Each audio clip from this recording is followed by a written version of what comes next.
নবী সাল্লাল্লাহু আলাইহি ওয়াসাল্লাম বলেছেন, বলেন সাল্লাল্লাহু আলাইহি ওয়াসাল্লাম, নবী সাল্লাল্লাহু আলাইহি ওয়াসাল্লাম বলেছেন, সাবআতুন, 7 শ্রেণীর মানুষ আছে। কয় শ্রেণী? আমার সাথে একটু মনোযোগ দেন, এটা আমাদের লেকচারের মূল জায়গা।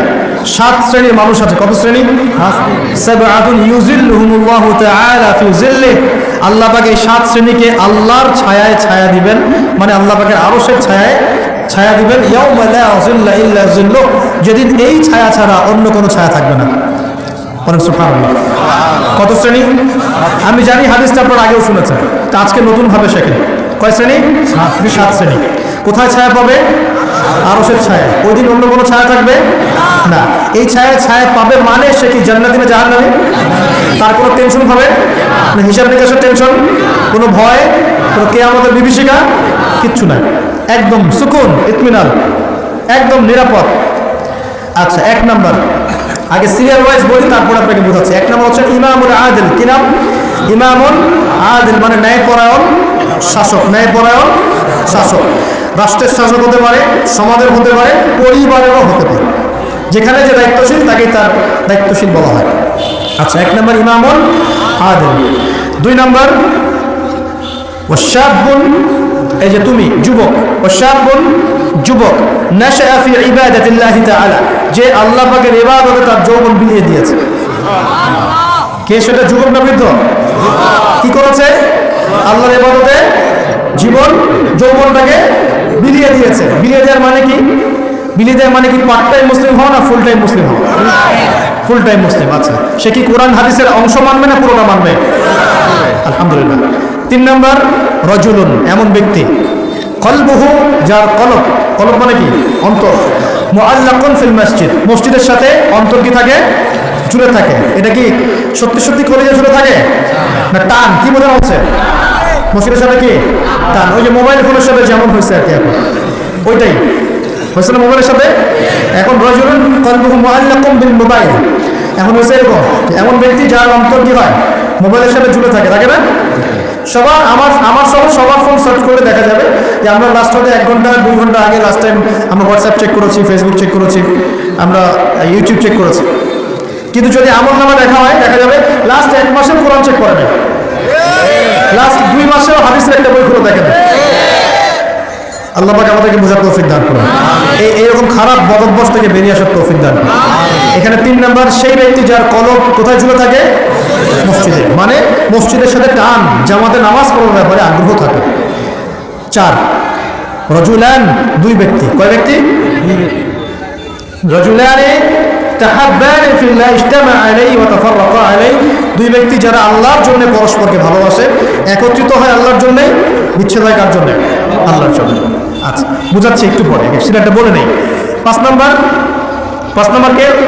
ওয়া রাজুলুন, আরেকজন ব্যক্তি, দাত হয় মুরাআতা, যে ব্যক্তিকে কোনো মহিলা ডাকলো। এখানে ডাকলো মানে আসলে জেনার জন্য কি করলো? ডাকলো। দাত হয় মুরাআতান যাত মানসাবিন ওয়া জামাল, যে মহিলার সৌন্দর্য আছে, খুবই সুন্দরী এবং উচ্চ বংশের কোনো মহিলা বা মেয়ে ডেকেছে জেনা করার জন্য একজন ব্যক্তিকে। সে বলছে ইন্নী আখাফুল্লাহ, আমি আল্লাহকে ভয় করি। এ হলো, এ কিন্তু যুবক হতে পারে, যুবকদেরকে এরকম বেশি প্রলোভিত করা হয়।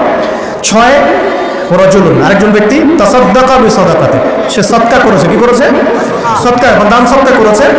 হাত্তা লা তা'লামা শিমালুহু মা তুনফিকু ইয়ামিনুহু, এমনকি তার বাম হাত জানে না ডান হাত কি দান করেছে। ঠিক আছে, এত গোপনে সে দান করে যে তার বাম হাত জানে না ডান হাত কি দান করেছে।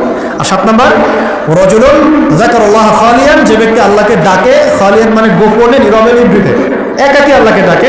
ফাদাত আইনাহু, তার চোখ দিয়ে টকটক করে পানি পড়তে থাকে। কয় শ্রেণী?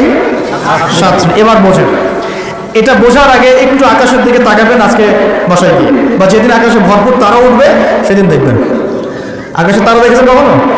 এখন তো সময় নেই, এবার মানুষ ব্যস্ত, আকাশের তারা দেখার সময় নেই। আল্লাহ পাক সূরা মুলক পড়তে বলেছেন রাত্রেবেলা, তাই না? সূরা মুলক পড়তে বলেছেন কখন? রাতের বেলা পড়লে কবরের আযাব থেকে বেঁচে থাকবে ইনশাআল্লাহ। আর ওই সূরাতেই দেখবেন প্রথম পৃষ্ঠাতেই আছে এই মহাকাশ তারকার কথা। আল্লাহ বলছেন তারা দেখো, তারা দেখো, তারার দিকে তাকাও, আল্লাহ সৃষ্টির দিকে তাকাও, দেখো যে তোমাদের এই আল্লাহর সৃষ্টির মধ্যে তোমরা কোনো খুঁত বের করতে পারো কিনা। দেখো, তাকাই দেখো, বারবার দৃষ্টি ফিরাও, তোমার দৃষ্টি ব্যর্থ হয়ে ফিরে আসবে। সুবহানাল্লাহ। আর তারা কখন উঠে? আর সেই তারার কথা এই সূরাতেই আছে। মেলাতে পারছেন? সুবহানাল্লাহ। চিন্তা করেছেন? এখন এখান থেকে হাদিসে আসতেছে, আকাশের তারাগুলো দেখবেন, দেখে মনে হবে যে হয়তো বিক্ষিপ্ত হয়ে আছে, আসলে বিক্ষিপ্ত না। প্রত্যেকটা তারার সাথে প্রত্যেকটা তারার একটা গাণিতিক মিল আছে, একটা জ্যামিতিক মিল আছে। তোমরা কি জ্যামিতি পড়ছো না? ত্রিকোণমিতি, পরিমিতি এগুলো পড়ছো না? দেখবা তারা থেকে তারা তুমি চমৎকার কিছু শেপ এবং ম্যাথমেটিক্যাল ফাংশন বের করতে পারবে। দূরত্ব, ডিস্টেন্স, এক তারা থেকে আরেক তারার ডিস্টেন্স, ওই থেকে আরেকটা ডিস্টেন্স, আরেকটা থেকে আরেকটা ডিস্টেন্স, সেম পাবা, সমান পাবা, চোখ দিয়ে দেখতে পারবা। তুমি ছোট পরিসরে দেখতে পারবা যে তারাগুলোর মধ্যে একটা গাণিতিক মিল আছে। আর চোখটাকে যদি বড় করো, আকাশটাকে আরো বড় করো, দেখবে বড় পরিসরেও দেখতে পারবা। ঠিক যেমন কোরআনের সূরাগুলো এবং হাদিসগুলোকে যদি এবং কোরআনের সূরাগুলোকে, আয়াতগুলোকে যদি এভাবে তারার মতো করে মেলানো যায়, একটার সাথে আরেকটা, হেদায়েত খুঁজে পাওয়া যায়। কি পাওয়া যায়? ঠিক একইভাবে হাদিসগুলোকে যদি একটার সাথে একটা মেলানো হয়, তখন একটা সুন্দর হেদায়েত বের হয়ে আসে।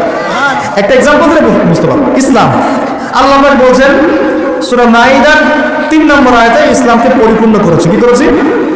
ইসলামকে পরিপূর্ণ করেছে। আবার আল্লাহ পাক বলছেন সূরা আলে ইমরানে গিয়ে, এই পরিপূর্ণ দিন বাদ দিয়ে কি তোমরা অন্য কোনো দিন তালাশ করছো? আবার আল্লাহ পাক সূরা আলে ইমরানের শুরুর দিকে নিয়ে গিয়ে বলছেন, এই পরিপূর্ণ দিনই আল্লাহর কাছে একমাত্র দিন।